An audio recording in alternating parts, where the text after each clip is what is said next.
Industri perbankan di Asia Tenggara sudah berancang-ancang menyambut pasar bebas ASEAN meski sektor keuangan baru akan bergabung pada tahun 2020. Berbagai strategi dilakukan mulai dari membuka cabang di negara ASEAN hingga melakukan merger. Namun prinsip kehati-hatian masih dipegang untuk melindungi industri perbankan domestik. Merger 3 bank Malaysia terus berjalan. Pembentukan bank yang digadang-gadang sebagai Mega Islamic Bank ini melibatkan CIMB, RHB, dan Malaysia Building Society. Grup perbankan yang diperkirakan menjadi terbesar di Malaysia ini diperhitungkan di industri keuangan. Malaysia is aiming to become a global financial center, especially for Islamic finance. We find that the trust towards having what we call mega banks is becoming more a necessity now, given that the need to actually set up regional banks that can compete effectively.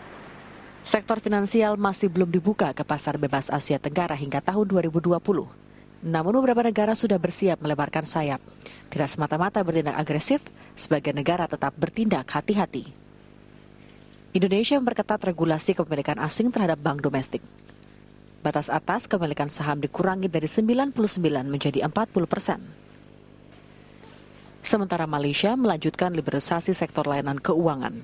Beberapa bank Malaysia seperti CIMB dan Maybank telah membuka cabang di negara-negara ASEAN. Sedangkan Filipina bertolak ke arah yang berbeda dengan berencana mengizinkan 100% kepemilikan bank oleh asing. Kemudian, Singapura masih menjadi pasar paling bebas di ASEAN. Eventually, I think those countries that have opened up ahead will be in better position to be able to withstand competition as compared to those which are still at a later stage or just started to liberalize.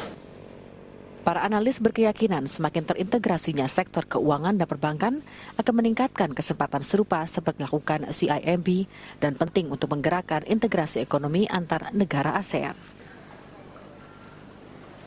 Pemirsa, People Bank of China atau Bank Sentral Tiongkok mencoba merangsang bank komersil untuk menguncurkan kredit ke sektor usaha kecil dan menengah. Menurut sumber Bloomberg, lembaga keuangan di beberapa provinsi seperti Jiangsu dan Zhejiang bisa mengajukan aplikasi untuk mendapatkan suntikan pinjaman dengan jaminan ke bank sentral.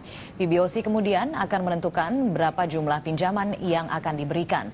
Dana yang disiapkan bisa mencapai 10 miliar yuan. Namun bankir harus memberikan kolateral atau jaminan ke Bank Sentral. Namun Bank Sentral belum mengumumkan fasilitas yang tepat untuk mendistribusikan dana tersebut. Perdana Menteri Tiongkok Li Keqiang menyerukan pinjaman ke pelaku UKM menyusul pelambatan ekonomi di negaranya. Untuk mendongkrak kredit, PBOC menurunkan giro wajib minimum yang diwajibkan ke bank. Dan pemirsa, demikianlah serangkaian informasi yang dapat kami hadirkan dalam Zona Bisnis edisi hari ini. Saya Kania Sutisnawinata. Terima kasih atas perhatian Anda. Sampai jumpa.